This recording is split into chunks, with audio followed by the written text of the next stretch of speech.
তখন দেখো এখন কিন্তু তেল আর পেঁয়াজ আর লঙ্কার ভিতরে কিন্তু স্বাদটা দিয়ে দিল।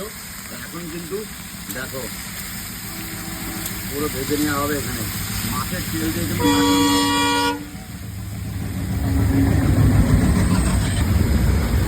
আর এখন কিন্তু চলে যাচ্ছে লবণ আর হলুদ।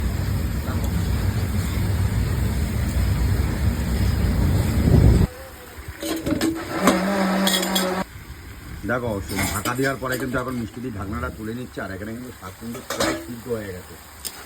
দেখো কতগুলি শাক আর কোনটুকুনি হয়ে গেল মিষ্টি। এবার কী কী যাবে? ও এবার সে মাছের ডিম যাবে। দেখো মাছের ডিমটা কিন্তু ভেঙে নিচ্ছে, তাই শাকের নিচে চলে যাবে। তো এখন কিন্তু দিয়ে দিল সেই মাছের ডিম। দেখো শাকের ভিতরে কিন্তু মাছের ডিম যাবে। দেখছি আর কোথাও হয় শাকের ভিতরে